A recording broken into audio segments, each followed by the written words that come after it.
नमस्कार, बहुत स्वागत है आपका। मैं हूं आपके साथ मनुराग सक्सेना। ईरान के लिए आज की रात भारी। समंदर में छिपा F-35 से लैस USS अब्राहम लिंकन भूत बनकर वार करेगा समुद्री दैत्य।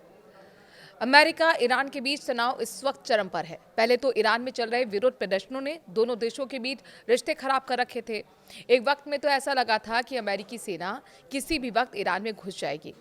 हालांकि तब ऐसा नहीं हुआ और ईरान के अंदर प्रदर्शन भी धीरे धीरे खत्म होने लगे। वो बात अलग है कि ईरान अमेरिका की जुबानी जंग तब भी जारी रही। इससे ये तो साफ हो गया कि अमेरिका को दिक्कत वहां की सत्ता से है, जिसे उखाड़ फेंकने का ब्लूप्रिंट अमेरिका तैयार कर चुका है। उसने अपना तैरता हुआ किला यानी कि अब्राहम लिंकन समुद्र में उतार दिया है। खबरें ये हैं कि 3 युद्धपोतों के साथ ये ईरान की ओर बढ़ रहा है। डार्क जोन में गया यूएसएस इब्राहिम लिंकन। जी हाँ, यूएसएस इब्राहिम लिंकन का अचानक रडार और ट्रैकिंग सिस्टम बंद करना एमिशन कंट्रोल रणनीति का हिस्सा है। एआईएस ट्रांसपोर्टर बंद होने से आम लोग एप्स और ओपन सोर्स ट्रैकिंग सिस्टम इस विमान वाहक पोत की लोकेशन नहीं देख पाते। जनवरी 2026 में जब ईरान ने पूर्ण युद्ध की चेतावनी दी है, तब अपनी सही स्थिति छिपाना अमेरिका नौसेना की पहली सुरक्षा परत है। इससे ईरान को अपनी लंबी दूरी के कैरियर किलर मिसाइलों के लिए तय लक्ष्य नहीं मिलता। ईरान अपने और कमर्शियल सैटेलाइट डेटा से अरब सागर में अमेरिकी जहाजों पर नजर रखता है। जब जहाज डार्क होता है तो ईरानी सेना को उसकी पहचान और सटीक स्थिति तय करने में कई घंटे लग सकते हैं, जो आधुनिक युद्ध में बहुत बड़ा समय होता है। ये कदम सिर्फ सैन्य नहीं बल्कि मनोवैज्ञानिक दबाव भी है। 26 जनवरी 2026 तक यूएसएस लिंकन बंगाल की खाड़ी और ओमान की खाड़ी के बीच कहीं मौजूद माना जा रहा है, लेकिन ईरान को ये नहीं पता है कि वो तट से कितनी दूरी पर है। डार्क जोन की इस अनिश्चितता के कारण ईरान को अपनी पूरी दक्षिणी तटरेखा पर हाई अलर्ट रखना पड़ता है, जिससे उसके संसाधन और सैनिक थकते हैं।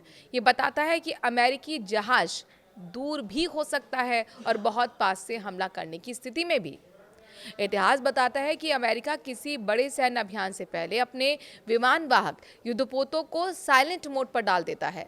जून 2025 के ऑपरेशन की तरह इस बार भी यूएसएस लिंकन की चुप्पी संकेत देती है कि उसके F-35 स्टेल्थ फाइटर किसी भी वक्त मिशन पर भेजे जा सकते हैं। ईरान को पहले से कोई चेतावनी नहीं मिलेगी, सीधे आसमान में जेट्स की आवाजें ही सुनाई देंगी। एस्कॉर्ट कर रहे युद्धपोत की सुरक्षा। यूएसएस इब्राहिम लिंकन अकेला नहीं चलता, बल्कि उसके साथ पूरा बेड़ा होता है। इसमें कई विध्वंसक युद्धपोत होते हैं जो मिलकर एक स्टील शील्ड बनाते हैं।